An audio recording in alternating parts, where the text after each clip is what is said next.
Itu penting dalam analogi surga dan neraka. Orang Khawarij itu kalau ada orang dosa, itu dikatakan sudah tidak Islam lagi, dia sudah keluar dari Islam. Orang dosa itu wajib disiksa oleh Allah. Mereka bilangnya ya wajib. Dalam kelompok Islam itu ada kelompok namanya Khawarij, orang yang sangat ekstrim dalam berpikir. Dia mengkafirkan orang yang melakukan dosa apa? Besar, dihukumi kafir. Tapi pendapat ahli sunnah enggak, orang dosa besar ya dosa saja, tapi tidak usah dihukumi kafir. Kenapa? Cara berpikir ahli sunnah, surga neraka itu milik Allah. Kalau yang punya saja tidak apa-apa, ngapain ada yang ribet? Yang punya surga neraka itu Tuhan, dan Tuhan memanggil-manggil orang yang salah itu disuruh tobat. Anibu ila rabbikum, wahai hambaku yang berlebihan, yang masih dosa, ayo kembali ke saya. Kapan saja kembali ke saya tak terima. Sehingga dalam mazhab ahli sunnah, otoritas khitab, otoritas kepemilikan yang berhak ya yang punya, orang lain itu nomor 2. Sehingga tadi kalau Anda bawa kayak motor saya dan Anda teman akrab saya, tidak pamit saya, kalau saya bilang itu nggak apa-apa ya nggak apa-apa, kalau saya bilang apa-apa ya apa-apa, nggak penting orang lain. Sehingga ini wilayah yang agak sensitif, tapi ini ilmu, mau tidak mau kita harus dengar. Sehingga di fikih ada bab ulima ridhohu. Misalnya ada orang makan gedang goreng di warung terus ditangkap Pak polisi, wah ini pencurian, mesti bakulnya nggak terima. Enggak ada pencurian, memang tak jual. Nah, yang kasus begini, ini yang kasus, ini mungkin kasusnya anak-anak yang masih kos atau masih mahasiswa. Warung kantin dijaga ibu-ibu, ada anak makan lahap, dikira belinya cash, setelah dimakan ternyata akadnya utang. Nah, itu pertanyaannya itu halal apa enggak? Karena asumsi baiknya monggo-monggo, karena apa, sudah mengkhayal nanti ada sekian uang cash didapatkan, ternyata nyatet atau hutang. Nah kalau ngomong di depan, Bu saya mau makan di sini hutang, kira-kira enggak boleh. Wah itu ada sekian PR, makanya saya sering muji orang-orang yang enggak alim. Enak-enak orang tuh orang enggak alim karena enggak kesulitan seperti ini. Kita sebagai peneliti fikih itu sering kesulitan. Nah sama Anda misalnya naik Grab atau naik taksi atau apa, ketika Anda naik itu posisinya enggak sap apa pinjem, dikatakan akad sewa belum bayar, dikatakan pinjem nanti harus bayar. Jadi ada sekian masail fikih yang jadi perdebatan. Nah, apapun itu nanti kata finalnya itu dia yang punya, yaitu supir taksinya atau baeknya, penjaga warung tadi. Nah, sehingga hukum itu bagi orang lain sudah tidak sah kecuali bagi yang punya. Nah di sini ini kelihatan benarnya mazhab ahli sunnah wal jamaah. Ahli sunnah mengatakan apapun salahnya seseorang setelah dia beragama Islam itu wilayahnya Allah. Kita tidak bisa berbuat apa-apa. Makanya ada ayat laisalaka minal amri syai'un aw yatuba alaihim aw yu'adzibah. Muhammad, meskipun kamu kekasih saya, kamu tidak punya otoritas menentukan si A dimaafkan, si A disiksa. Otoritas itu hanya bagi saya, kata Allah. Sehingga banyak orang yang Nabi kurang srek karena membunuh pamannya Hamzah malah dikasih tobat sama Allah, namanya Wahsy. Wahsy itu orang yang Nabi gak suka karena pernah membunuh Sayyid Hamzah di perang Uhud, tapi sama Allah marah dikasih tobat. Sa'labah yang sering ibadah di masjid, sering iktikaf, saking seringnya ibadah itu sampai digelari hamamatul masjid, merpatinya masjid. Tapi na'udzubillah beliau malah berakhir dengan su'ul khatimah. Kita tidak pernah tahu. Kenapa begitu? Karena begini, wilayah yang absolut itu hanya milik Allah Subhanahu wa Ta'ala. Sehingga Nabi kalau ketemu Wahsy ya bilang, iman kamu sudah saya terima, Islam kamu sudah saya terima, tapi saya ini manusia, tolong sembunyikan wajahmu dari saya, karena kalau saya ingat kamu itu mangkel, karena ingat kamu pernah membunuh Hamzah. Tapi saya sebagai Nabi harus menerima iman kamu, karena Nabi itu gak boleh dendam. Tapi kalau mangkel-mangkel sedikit kayaknya agak boleh mungkin ya, mungkin itu ya. Tapi profesional, Nabi sebagai manusia nggak berkenan melihat Wahsy, tapi sebagai Nabi legowo terhadap imannya Wahsy. Tapi Allah sendiri yang ngendikan laisa laka minal amri syai'un aw yatuba. Coba orang munafik, kayak apa salahnya orang munafik? Tapi ketika Allah ngendikan tentang orang munafik gimana? Wa yu'adzibal munafiqina in sa'a aw yatuba. Allah bisa saja menyiksa orang munafik insya'a kalau berkehendak, au yatuba, atau Allah mengasih tobat. Nah karena pendapat ahli sunnah itu lebih valid, sesuai ayat-ayat Quran, maka yang diikuti mayoritas di dunia adalah mazhab ahli sunnah wal jamaah. Dan itu dimulai cara berpikir yang sederhana, yang berhak menentukan khitab ya yang punya, titik itu saja. Yang berhak menentukan khitab ya yang, lah tentu yang punya alam raya ini hanya Allah Subhanahu wa ta'ala. Makanya Allah mensifati dirinya Malik Yaumiddin. Kita tidak bisa. Makanya bahaya ya, pikiran-pikiran kayak Khawarij itu bahaya. Sampai nggak usah tanya saya. Lalu Khawarij kalau di era modern siapa Gus? Anda provokator kalau tanya gitu. Ya itu tidak boleh provokator. Pokoknya pikiran itu salah karena membatasi otoritas Allah Subhanahu wa ta'ala. Allah itu paling tersinggung kalau sifatnya dipakai, dicatut. Di Sahih Muslim itu ada riwayat, di hadis Muslim termasuk hadis Sahih itu Bukhari dan Muslim, itu ada seorang soleh sujud. Pas sujud dia diinjek orang preman, kira-kira seperti itu kalau sama diinjek. Terus si yang sujud tadi bilang gini, wawahi, ada kata wawahi, wawahi la yaghfiru laka, demi Allah, Allah tidak akan maafkan kamu. Saat itu juga Allah ngasih wahyu kepada Nabi di zaman itu, bilang ke yang sujud, pahala sujud tak cabut, dia tidak punya pahala, dan yang menginjek dosanya tak ampuni. Terus Nabinya tanya, kenapa ya Allah? Saya tersinggung, kata Allah, hanya disetatuskan nggak bisa memaafkan. Padahal wa anal ghafir wa anal akhid bidzunub, saya adalah zat yang bisa maafkan, bisa nyiksa. Kenapa status saya tinggal satu? Allah kan bisa kan, walillahi mulkus samawati wal ardh yaghfiru liman yasha wa yu'adzibu man yasha. Tapi si yang sujud tadi menstatuskan Allah hanya satu, yaitu yu'adzib, menyik. Itu kata Allah, kok enak, saya ini Tuhan, bisa menyiksa, bisa mengampuni, kenapa status saya jadi satu? Kamu kan mesti gak terima. Status kamu dihilangkan satu, terima gak kamu? Gak terima.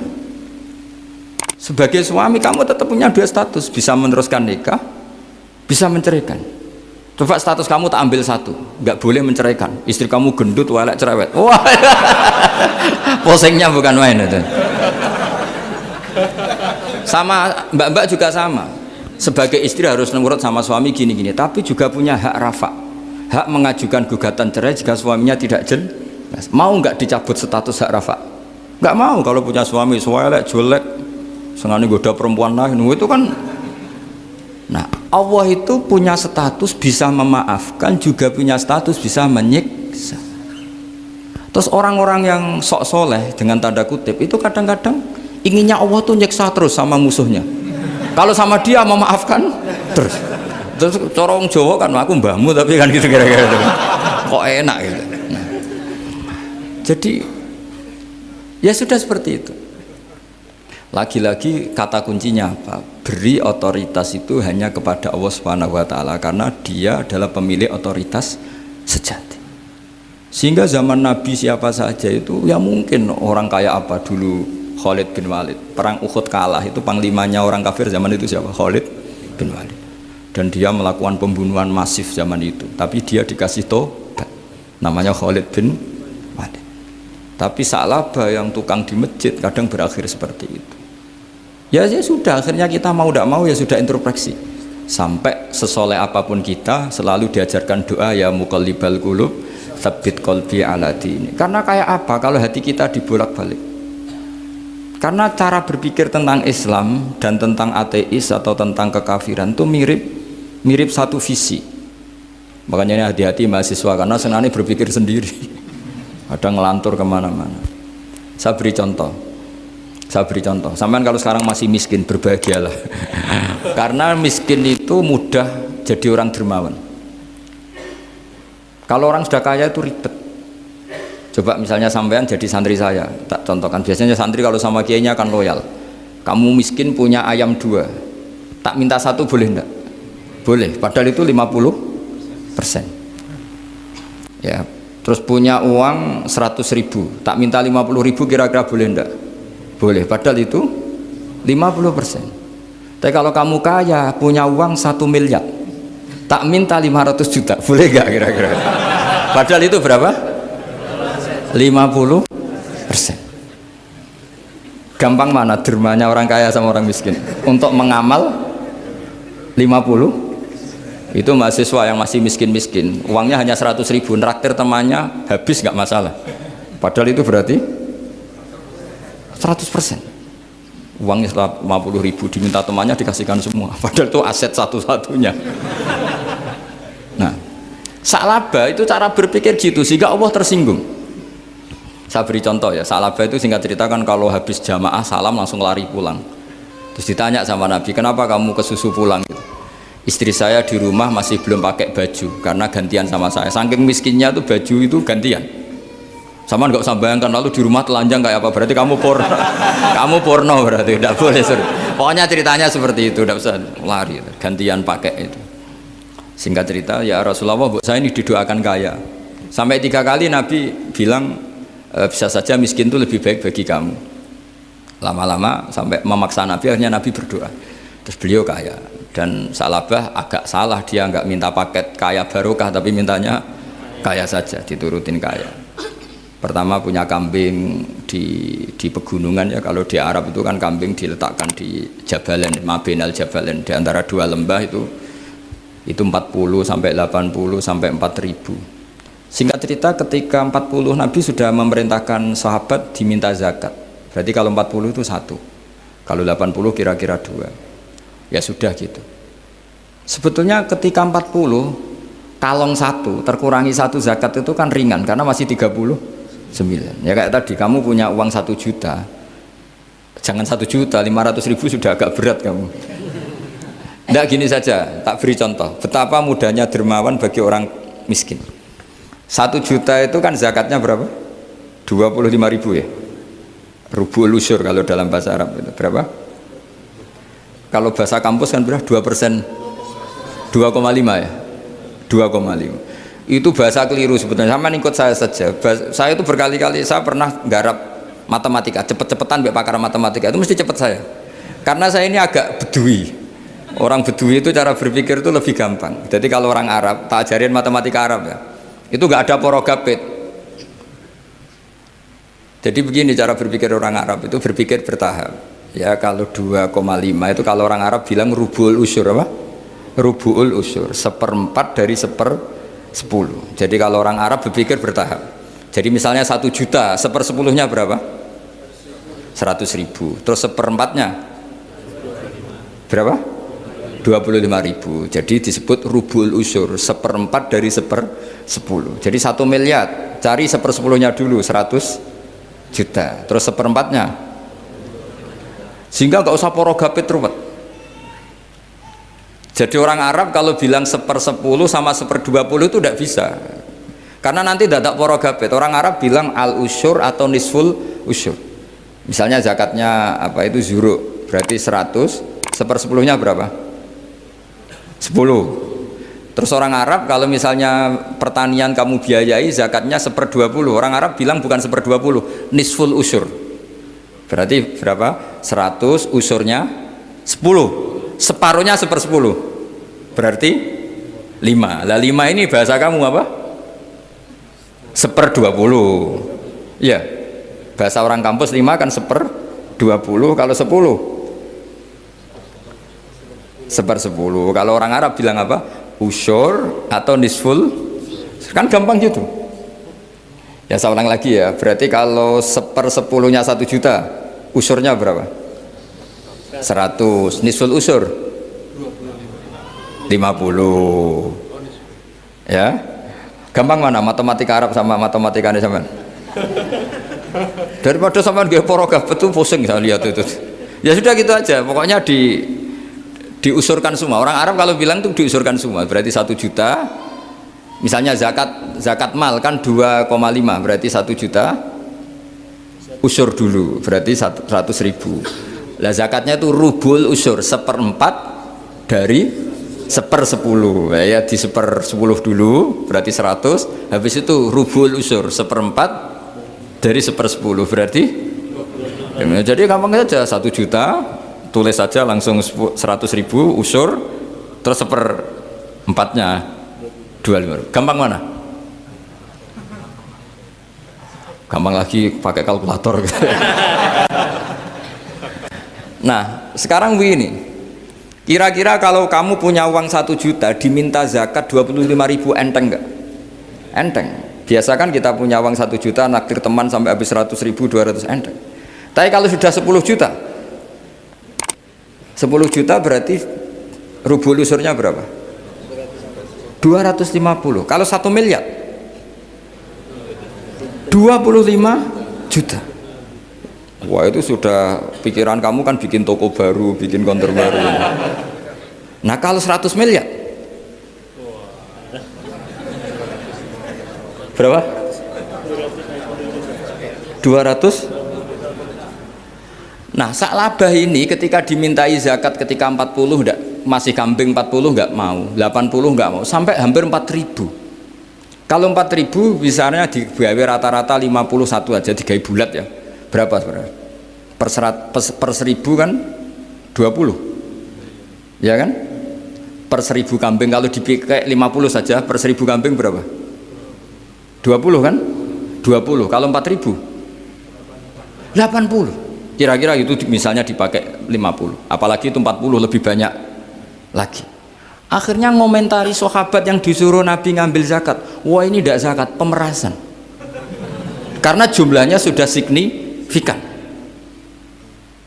Maka kalau kamu ingin dermawan sekarang itu bisa dermawan 50%. Itu punya 2 ayam kurus lagi. Diminta masjid untuk syukuran, bawa aja.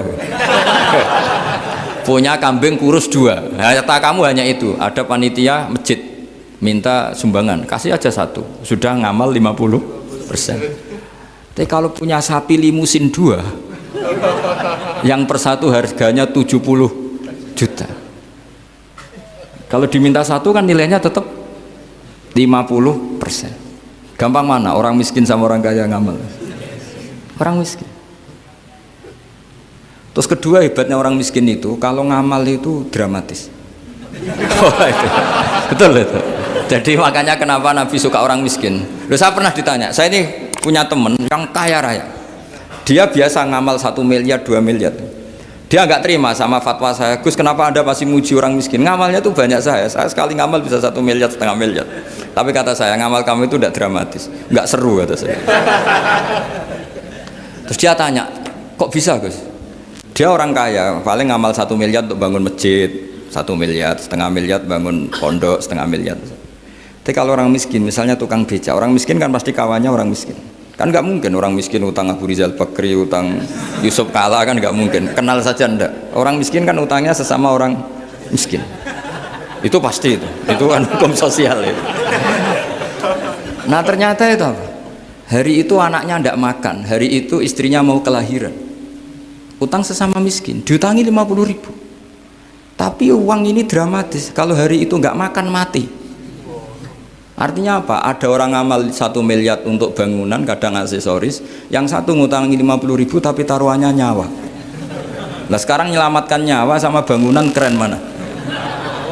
Maka berbahagialah orang miskin, karena komunitas mereka ini utang piutang urusan apa?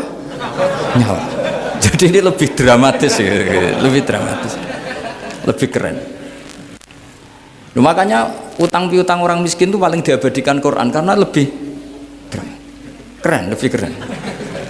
Karena nyawa apa? Loh, saya ini kan termasuk kecil sudah kiai agak keren, sudah kiai agak mapan. Itu kalau orang-orang kaya nawarin saya paling, Gus nggak ganti mobil, nggak ganti aksesoris mobil itu. Itu nggak keren. Al-Nadikan tetap ngamal pun nggak keren. Tapi kalau orang miskin, saya sering kan dengar cerita mereka orang itu ngeri. Kayak cerita yang diabadikan Quran itu, wa yu'thiruna ala anfusihim walau kana bihim khassasah. Itu Nabi ngumumkan, saya punya tamu tapi hari ini saya tidak bisa hormat tamu. Ada sahabat yang usul, saya ya Rasulullah, perlu dicatat dulu di Arab tuh nggak ada warung, nggak ada GoFood, nggak bisa kamu pesen online terus, wah nih nanti delivery gitu nggak bisa. Nah terus akhirnya datang ke rumahnya, datang istri saya, ada makanan? Tidak ada hanya untuk jatahnya bayi. Terus ya sudah, bayinya kamu tidurkan supaya jatah itu dimakan tamunya Rasulullah. Tapi kan jatahnya orang satu, tamunya kan malu kalau nggak ada yang nemanin. Terus ya sudah, lampunya dimatiin, pura-pura kamu nemanin. Wos yang satu ya ada piring sama sendok, pura-pura nemanin, yang satu makan betul. Itu diabadikan Quran. Karena apa? Dramatis gitu. Sehingga pagi-pagi dia datang ke Nabi, kamu punya amal apa? Sehingga tadi malam ada ayat wa yu'thiruna ala anfusim wa law kana bihim khasasa. Mereka mengalahkan kepentingan dirinya sendiri meskipun punya kepentingan sendiri demi tamu tadi. Terus cerita dia, kita tamu tadi malam ya Rasulullah, yang saya sanggup menghormat, sebenarnya saya tidak punya apa-apa, hanya jatah bayi. Itu aja dramatis, bayinya ditidurin dulu. Tapi tidak disuntik ganja, tidak ditidurin. Ditidurin biasa nanti kan, ditidurin biasa. Terus suami saya pura-pura nemani, lampu dimatikan. Nah mungkin tamunya saking laparnya gak penting mikir itu, yang penting makan aja. Jadi maka sebetulnya orang-orang miskin itu tidak usah iri, wah itu orang kaya bisa ngamal masjid 1 miliar 2 miliar. Tetap ngamalnya ini sesuatu yang tidak mendesak. Tapi sesama orang miskin, kalau temannya minta tolong itu mesti dramatis. Istri mau kelahiran, kematian, kelaparan, pokoknya yang diselamatkan itu seru semua. Artinya gini ya, kalau miskin ya nikmati saja, itu ada peluang untuk menyalip pahalanya orang-orang. Tapi yang kaya ya tetap kaya. Kalau semuanya miskin, nanti yang miskin kerja di mana kalau semuanya miskin? Ya kembali ke tadi, ke ilmu khitab. Kalau ini tidak dipelajari, maka orang Khawarij ini megang otoritas. Tidak bisa. Mereka nggak menguasai pintu surga maupun pintu neraka, nggak bisa. Mereka dengan seenaknya, tobatnya orang yang pernah gini nggak diterima. Tidak bisa. Wilayah yang nerima tidak itu wilayahnya Allah Subhanahu wa Ta'ala. Sehingga kita tetap berpendapat sesuai eksplisit yang ada di Quran. Walillahi mulkus samawati wal ardi, apa? Yaghfiru liman yasha wa yu'adzibu man yasha. Sehingga nggak boleh kita pegang otoritas agama, nggak boleh. Kita hanya bisa menjelaskan. Kalau pegang nggak boleh. Misalnya saya dengan sampean surganya dulu mana? Bisa saja dulu jenengan. Kok bisa Gus? Iya kan? Mungkin wah keren ngaji tawaduk mau. Mungkin saya dari bab tawaduk keren sampean. Di bawah saya di atas. Di bab tawaduk keren sampean. Sehingga kalau surga kok jalurnya tawaduk mesti dulu sampean. Karena sampean di bawah saya di atas. Tapi saya nanti protes sama Allah. Protesnya gini, posisi saya diperintah ya, gayanya mereka duduk di bawah, tapi merintahkan saya supaya mau mengajar. Jadi nggak ada sopan-sopannya, karena mereka merintah ya, ya terutama di PPI ya, Pak. Oh itu nggak sopan sekali karena merintah. Sehingga kalau yang dipandang, makanya masyhur itu kan, ada wali itu yang satu jadi wali karena sholat di shaf awal. Keren kan, shaf awal fadilahnya utamanya kan luar biasa. Yang satu kalau sholat tuh di belakang terus, tapi juga jadi wali. Yang depan agak protes, ya Allah kenapa ini jadi wali padahal sholatnya di belakang. Jawabannya lucu yang di belakang. Kenapa? Saya itu malu. Saya ini masih banyak dosa, banyak salah kok di depan. Kok kayak suci sendiri aja. Jadi kalau kamu sowan sama raja atau sama kiai, yang paling depan itu kan yang kepedean. Dia milih yang belakang jadi sopan aja, agak terlalu deket gitu. Orang itu tidak pernah tahu. Kadang-kadang Allah itu kita tidak pernah tahu. Andai kan boleh dibahasakan, kita tidak pernah tahu cara berpikir Tuhan. Jadi Allah itu zat yang mau, ya itu tadi otoritasnya penuh. Makanya saya pernah cerita di mana-mana, di kitab-kitab yang saya baca itu ada 2 orang yang ahli neraka, sudah di neraka. Ini sekaligus ijazah, saya ulang lagi sekaligus ijazah, bisa dipraktekkan nanti itu. Setelah itu 2 orang ini dipanggil ke surga sama Allah. Allah itu tanyanya ya aneh, enak di neraka, ya udah enak di neraka. Ya gak enak di neraka, kok ditanya enak enggak, ya gak enak. Ya sudah kembali lagi ke neraka, lari kencang-kencang, lari menuju neraka, lari. Sama Allah dipanggil lagi, loh kenapa kamu semangat? Ya Allah, saya ini kapok, saya ini trauma. Dulu ketika engkau perintah, saya ini lelet sekali. Disuruh sholat lelet, disuruh zakat lelet. Maka ini jenengan perintah saya semangat supaya nggak ngulang kesalahan yang sama. Akhirnya sama dipanggil, ya sudah di surga aja, di surga. Karena semangat lari menuju neraka. Maka ini ijazah nanti kalau di mahsyar ya, kamu dipanggil, ayo masuk neraka, harus apa? Semangat. Harus semangat. Oke Gusti, semangat. Lah repotnya kalau nggak dipanggil lagi. Akhirnya barokahnya semangat itu dia di surga. Kita tidak pernah tahu cara berpikir Tuhan, nanti kan boleh dibahasakan seperti itu. Yang satu, ayo kembali lagi ke neraka. Tolah itu. jalan noleh lagi. Sampai itu gak semangat noleh lagi. Terus ditanya sama, kenapa kamu toleh gitu? Saya tidak pernah ngira ya Allah ketika engkau panggil di surga, kemudian engkau kembalikan lagi ke neraka. Ya sudah kamu di surga saja. Barokahnya husnudzon.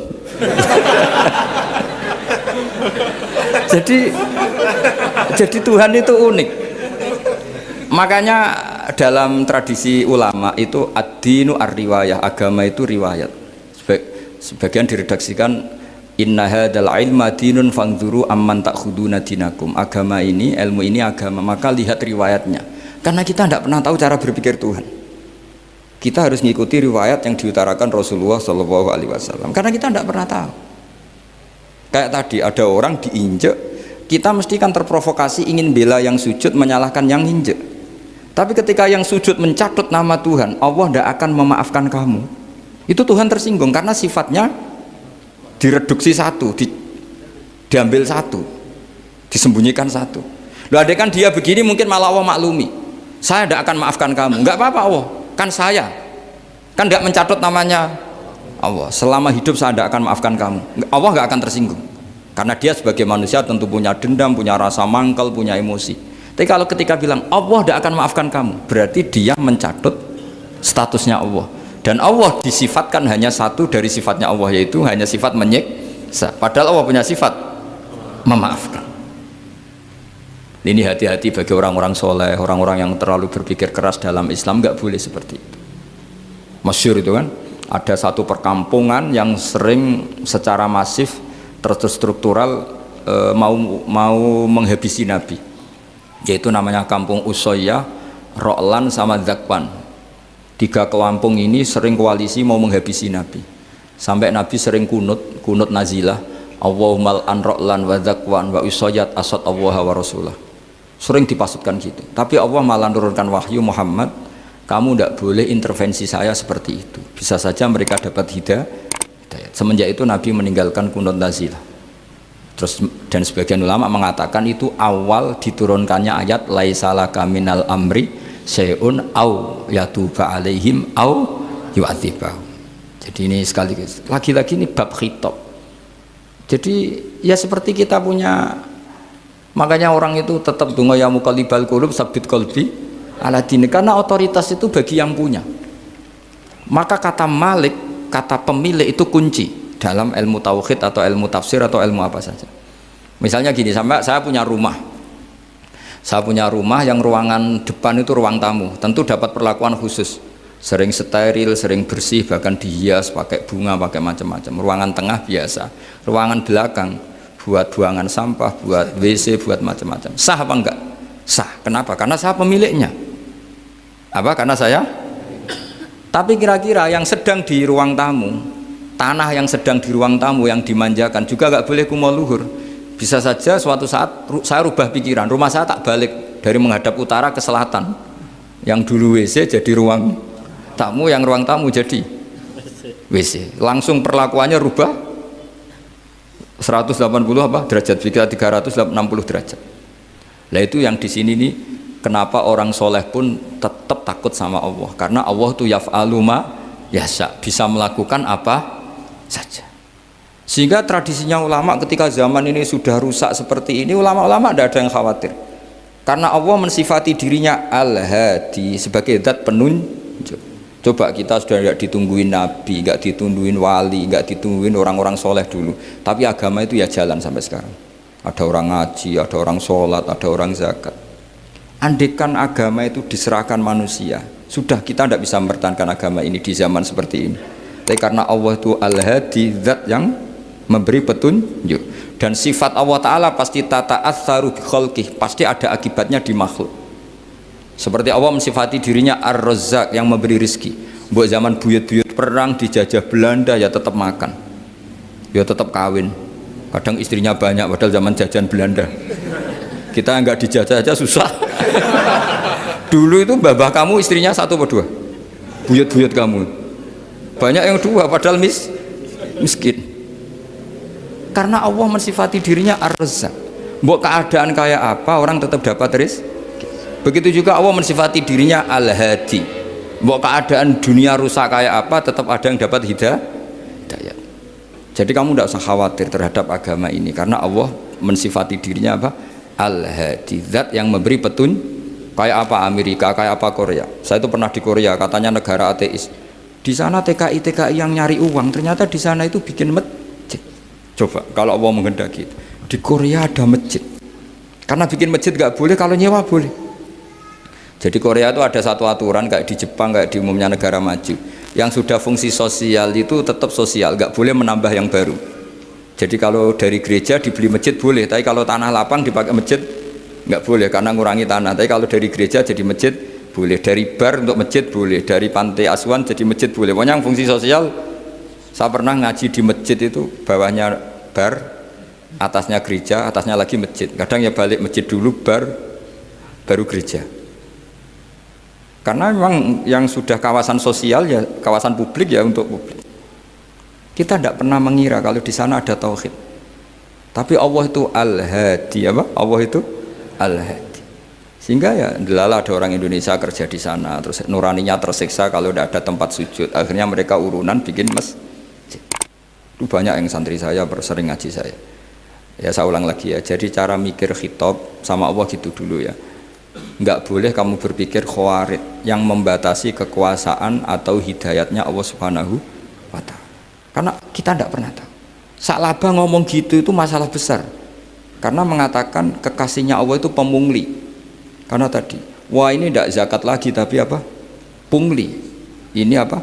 Pemerasan. Karena tadi jumlahnya sudah sekitar 4.000, zakatnya kan banyak sekali. Makanya saya mohon, saya model di UI itu setuju kalau zakatnya dimulai dari kecil lebih ringan. Misalnya kita gaji 1 juta dipotong 25.000 kan ringan. Tapi kalau gaji kamu 1 miliar kan mendingan untuk bayar supir buat yang jaga gudang, kan mesti pikirannya sudah macam-macam daripada dipakai zakat. Ya, jadi diantara menganalisis Quran adalah apa? Dudukkan Allah sebagai malikul umur kulliha, yang menguasai semua urusan. Tapi kalau kita apapun hebatnya hanya sebagai ulama, hanya sebagai mufti, hanya sebagai kiai, itu tidak punya otoritas. Sehingga misalnya banyak kan, misalnya anak yang kita cintai, kita modali malah bangkrut, yang tidak kita modali malah kaya, karena urusan tidak di tangan kita tapi di tangan Allah Subhanahu wa ta'ala. Masjid juga gitu. Masjid yang dikelola secara sehat, ramai jamaahnya gini-gini, itu dikelola oleh manajemen. Ada masjid yang kelihatannya sepi, jamaahnya ya sedikit apa, tapi kadang-kadang diridhoni Allah. Kenapa? Karena masjid itu nggak menjadi problem sosial bagi komunitasnya. Saya beri contoh, masjid ramai tentu baik, nggak perlu saya ceritakan, karena masjid ramai itu ya mesti baik. Masjid yang banyak jamaahnya tentu baik, itu nggak usah dibicarakan.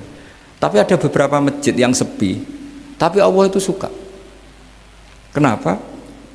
Karena lembaga agama itu nggak boleh mengganggu sistem sosial. Jadi kita tidak pernah tahu cara berpikir Nabi. Yaitu banyak kan sahabat habis sholat duhur ba'diyah di masjid, qobliyah di masjid. Apa kata Nabi? La taj'alu buyutakum kuburan, cung nak apik aja mbok entek-entekno ning masjid. Omam ya bagai keapian. Rumah kamu jangan jadikan kuburan. Jadi sholat sunatnya di masjid, ba'diyahnya di masjid. Pulang-pulang tanya, "Mah, makannya di mana?" Terus marah-marah karena kurang disediakan makanan. Kan lucu kan? Di masjid qobliyah, ba'diyah, pulang-pulang tanya apa? Makanan. Tersinggung lagi kalau belum disediakan. Akhirnya apa? Anak-anak kita yang kecil kenangan melihat bapaknya itu apa? Bapak itu orang yang kalau dari masjid tanya makanan dan marah kalau tidak kesampaian. Coba kalau kamu datang dari masjid sholat, kenangan anak kamu apa? Bapak itu orang yang kalau datang dari pergi sholat. Sehingga kenangan anak-anak kita ini melihat kita sholat sujud di rumah. Sehingga Nabi membahasakan apa? Jangan jadikan rumah kamu sebagai kuburan, kasih jatah sholat. Sehingga ulama mengatakan jamaah itu paling baik itu di masjid untuk jamaah fardu. Untuk sholat sunat beberapa malah sebaiknya di rumah. Sehingga saya ini sebagai kiai ya sering bingung. Bingungnya kadang ada orang terlalu overacting, ingin masjidnya ruame sehat. Yang satu enggak. Saya ini sering dipamiti. Ya saya akhirnya bingung. Bingungnya ya barokahnya ngalim itu bingung. Kalau nggak ngalim malah nggak bingung. Karena ya sudah harus gitu. Sampai tak beritahu ya. Nabi awal ngendikan itu ju'ilat lanal ardu kulluha masjidan. Semua tanah Allah itu hakikatnya masjid. Apalagi ini rumah kita. Anak kita biar menyaksikan saat kita sujud, saat kita baca Quran, saat kita ngaji. Kalau semua ini di masjid, kemudian Anda di rumah taunya makanan, menuntut ngopi, menuntut kenangan di keluarga kita kurang baik. Makanya Nabi membahasakan apa? La taj'alu buyutakum kuburon. Jangan jadikan rumah kamu sebagai kuburan. Apalagi ada pepatah lagi, al ummu madrasatul ula. Ibu adalah madrasah pertama. Coba kalau kita ngajarin Quran di rumah, ya tentu masjid ya tetap ada kegiatan, tapi jangan sampai mematikan rumah. Sehingga kita sebagai ulama itu ada masjid rame ya seneng, ada masjid setengah rame ya nggak apa-apa, asal efeknya menyebar ke masyarakat. Jadi ramenya masjid ya baik, tidak rame kalau yang rame ibadah di rumah-rumah juga baik. Maka dulu zaman Nabi Musa malah istilahnya waj'alu buyutakum qiblata wa aqimus sholat. Jadikan rumah kamu sebagai kiblat, sebagai tempat ibadah. Coba kenangannya Nabi kalau sholat malam itu di rumah apa di masjid? Di rumah, sehingga Aisyah punya kenangan sampai hatta waromat kodamau, sehingga kakinya Nabi bengkak. Dan Nabi alami saja. Kamu kira Nabi sholat punya kayak anak-anak sekarang kan yang ada ruang sholat, ternyata hanya dipasang sajadah sama tasbih, nggak pernah dipakai. Kalau Nabi enggak, yang dipakai Sayyidah Aisyah itu ya tempat sholat. Sehingga kata Aisyah, Nabi itu sholat di tempat tidur saya. Kalau Nabi sedang berdiri, kakiku tak selonjorkan. Kalau Nabi sujud, kakiku tak ingkretkan. Ya di tempat Sayyidah Aisyah tidur itu Nabi sholat. Pas berdiri kan berdirinya Nabi lama, Aisyah selonjor. Pas Nabi mau sujud, kakinya diingkretkan. Segampang itu Nabi. Akhirnya apa? Kenangannya Aisyah sebagai istri itu doa-doa tahajud, doa-doa. Coba kalau Nabi tahajudnya di masjid, Sayyidah Aisyah tidak punya kenangan doa-doa apa? Sehingga kita harus ngikuti ngaji. Sehingga kalau nuruti teori ya, sholat itu ibadah. Sebaiknya kalau ibadah ya di tempat ibadah. Tidak seperti itu cara pandang. Kata Nabi, semua buminya Allah adalah saksi kita ketika ketemu Allah. Semakin saksi itu baik, banyak, maka semakin baik. Maka kalau sholat sunat, kesunatannya itu pindah-pindah tempat. Tapi ya jangan terlalu habis di sini terus pakai mobil ke sana gitu. Iya, kalau pas di perempatan ada orang cantik nggak jadi diterusin nanti. Tapi ini sama saya cerita ya. Jadi di antara mengkaji Quran itu mengkaji cara Allah membuat khitab. Dan yang kunci semua adalah Allah adalah zat sing otoritatif, malikul umurikul dia, pengendali dari semua. Maka kalau nyifati Allah ya tetap yaghfiru liman yasha wa yu'adzibu may yasha. Jangan pernah mengambil otoritasnya Allah Subhanahu wa ta'ala. Sekian, assalamualaikum warahmatullahi wabarakatuh.